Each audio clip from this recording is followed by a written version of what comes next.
Kansara DTV news ગુજરાતીમાં આપનું સ્વાગત છે। નજર કરીએ આજના મુખ્ય સમાચારો।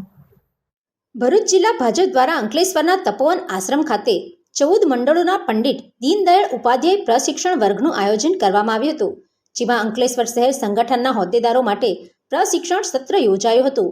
પ્રશિક્ષણ વર્ગ દરમિયાન શહેર ભાજપના હોદ્દેદારોએ સંગઠનાત્મક કાર્યપદ્ધતિ, પક્ષની વિચારધારા, જનસંપર્ક અને કાર્યકર્તા વિકાસ સંબંધિત વિવિધ વિષયો પર માર્ગદર્શન મેળવી તાલીમ લીધી હતી।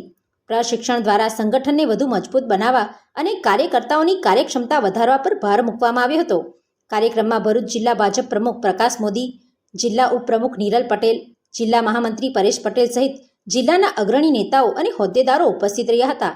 આગેવાનોએ કાર્યકર્તાઓને પક્ષના સિદ્ધાંતોને જન જન સુધી પહોંચાડવા તેમજ સંગઠનને વધુ સશક્ત બનાવવા માટે સતત કાર્યરત રહેવા આહવાન કર્યું હતું। પંડિત દીનદયાળ ઉપાધ્યાય કાર્યકર્તા પ્રશિક્ષણ વર્ગ 2026 ભારતીય જનતા પાર્ટી એના કાર્યકર્તાઓ માટે દર 3 વર્ષે આવા પ્રશિક્ષણ વર્ગ યોજે છે અને આજે સમગ્ર ભારતભરમાં આવા પ્રશિક્ષણ વર્ગો ચાલી રહ્યા છે।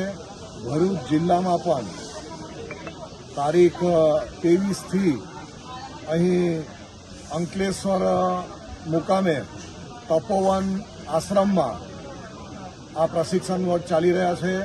એમાં અત્યાર સુધી જંબુસર તાલુકો, જંબુસર નગર, આમોદ તાલુકો, આમોદ નગર, વાગરા તાલુકો, ભરૂચ તાલુકાના ભારતીય જનતા પાર્ટીના ચૂંટાયેલા પદાધિકારીઓ, કાર્યકર્તાઓ, હોદ્દેદારો આ લોકોનો પ્રશિક્ષણ વર્ગ થઈ ગયો છે અને આગામી દિવસોમાં બાકી રહેલા મંડળોના કાર્યકર્તાઓ, ચૂંટાયેલા અધિકારીઓ, હોદ્દેદારોનો પ્રશિક્ષણ વર્ગ ચાલુ છે।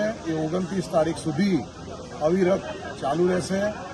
આ તપોવન આશ્રમ એટલે નર્મદાના કાંઠે છે, સુંદર જગ્યા અને એક પવિત્ર વાતાવરણમાં આ કાર્યકર્તા પ્રશિક્ષણ વર્ગમાં સૌ કાર્યકર્તાઓ આવી અને અલગ અલગ 7 વિષયોના સંદર્ભમાં આ લોકોને પ્રશિક્ષણ આપવામાં આવે છે।